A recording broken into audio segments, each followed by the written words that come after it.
Political cartoons are an extremely powerful communication tool, as they have helped disperse anti-Chinese sentiment and spread the concept of yellow peril in the United States. Visual illustrations are one of the most effective ways to communicate efficiently and successfully. Political cartoons have been a staple of the American media since Benjamin Franklin published the famous Join or Die cartoon in 1754. Since that time, they have helped shape political debates and influence how citizens viewed candidates and elected officials. Cartoons simplify complex issues down to its essence, which appeals directly to people's raw emotions without deeper analytical thinking. Cartoon images have immediate visual impact and can arouse emotions like happiness, nostalgia, anger, fear, and hate instantly. Cartoons have the power to invite the viewer to participate in the mockery of a person or an idea, direct anger or lay blame to a certain group of people, and, at the extreme, incite violent acts. Cartoonists have the ability to imply what its subject may or may not have said or acted. This makes cartoonists politically powerful, with the potential to influence minds and shape public opinions. Cartoons were especially powerful in the 1800s, where a significant amount of the total population was illiterate. Therefore, the cartoons became more popular. People could get a grasp on what was happening in the world just from looking at a cartoon. But they also helped shape people's opinion. So they could get you upset about something that maybe you didn't realize, like, oh, he's drawn him evil looking, so maybe he's evil, so maybe I need to start thinking of him as evil. Effective cartoons can be persuasive enough to influence the government to pass laws such as the Chinese Exclusion Act, where it prohibited all immigration of all Chinese laborers between 1882 and 1943. In the 1850s, China faced economic and political chaos, resulting in unrest and famine for 430 million people. Opium wars, shortage of food and land, explosion in population, and lawlessness all contributed to the exodus of Chinese from the poor and impoverished rural areas of southern China. When the news of gold mountains reached Hong Kong, 25,000 immigrated to California in hope of finding wealth and a better life. What they found was hardship, low pay, long hours, and discrimination. With working conditions being dangerous and tiresome, hundreds of Chinese immigrants died while working on the Transcontinental Railroad. Chinese men were often willing to perform duties commonly delegated to women, such as working in laundries and food preparation, defying Western gender stereotypes. This made them an easy target, as they were blamed for the reason why white workers were losing their jobs. Information that most people were getting was the printed press, printed flyers and newspapers and so forth, and so the press was very influential in stirring up this animosity towards Chinese immigrants, with these catchy cartoons, and the Chinese were just an easy target. Fueled by this resentment and racism, the Working Man's Party, led by Dennis Kearney, began the movement to push the Chinese out with the campaign slogan, "The Chinese must go." This movement incited racist violence and massacre. In this cartoon, it is the Chinese who demand Kearney and his supporter to leave. The Chinese figure is confident and defiant and taunts Kearney behind his back. He then dangles the braid towards Kearney. He doesn't appear to know quite what to make of the behavior. Here, Kearney was portrayed as the victim, sympathizing with the Working Man's Party and their cause against the Chinese immigrants. They were also unfamiliar and uncomfortable with the Chinese culture, clothing, and their pigtail-like hairstyle, the queue. They felt like they couldn't live there, and so the hope was that if you scare these people, they won't come over, or they won't immigrate to the U.S., and that it will prevent them from wanting to ever want to assimilate into society.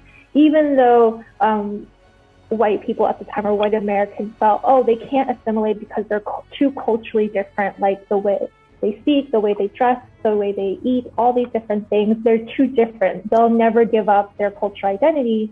When in reality, right, it was that these differences were used against them from ever wanting to be accepted.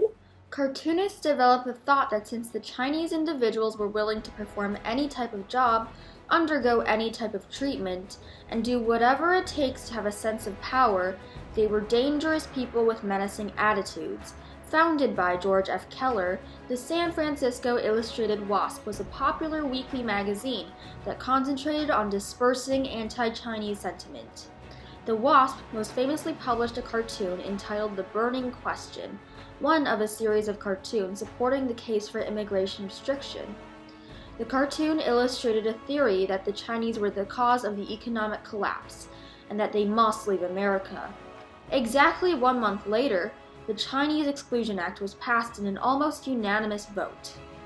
Nicknamed the father of American cartoon, Thomas Nast was the founder of Harper's Weekly, the only magazine that supported the Chinese immigrants. This cartoon, named Uncle Sam's Thanksgiving Dinner, represents Nast's political utopian philosophy, his belief in a united America. On the contrary, the San Francisco Wasp published their West Coast response and was drawn by George Frederick Keller.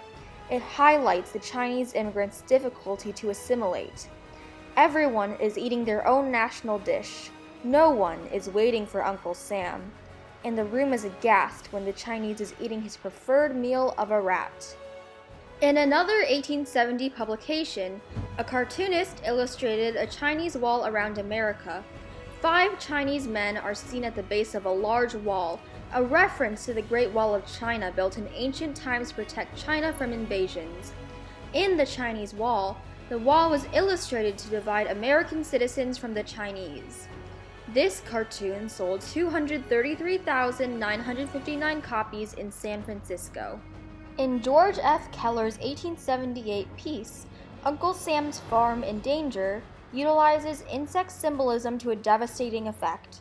Portraying humans as animals is an effective technique for cartoonists, as it is much easier for the public to ridicule an animal than a person.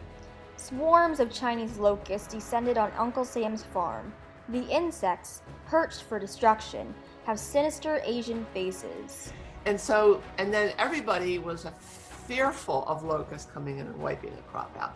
So what other better way to get you to be scared of these people than to turn them into insects, and insects that would destroy the way of life in California. This 1886 poster was an advertisement by a company to promote its washing machine, the Magic Washer. This image appealed to a white working man's fears of a Chinese takeover of American society and enterprise. Despite the Chinese only occupying 0.002% of the population, visual depictions of the Chinese continued to reinforce imagery of infestation and sinister monopolization of the industry. The Magic Washer colorfully illustrates the worst in negative stereotyping and xenophobia. This implicit message of the cartoon is to stoke fear and uncertainty. Cartoons are a powerful way to visually communicate and can trigger bigotry, fear, and hatred. They can make people laugh and are deemed to be fun and playful, but often deceptively so, placing a deeper message or a darker sense of humor underneath a layer of vibrant illustrations. This is a powerful tool, catching the reader off guard, which can make the reader feel shocked and enraged.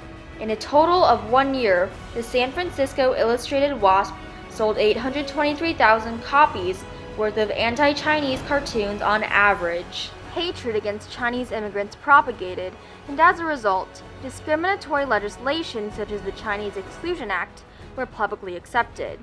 Without a doubt, the anti-Chinese cartoons have contributed to a legacy of xenophobia. Modern-day political cartoons accentuate the eyes of Chinese individuals, illustrating them as thin lines and mocking Chinese individuals' overachieving work ethic. Recently, many cartoonists were given the platform to blame Chinese individuals for the spread of the coronavirus. The visual impact of these cartoons can sway public opinions and affect legislative policies. At their best, cartoons can show truth humorously, but at their worst, cartoons can inflame negative stereotypes, sow the seeds of distrust and decisiveness, and could even incite violence.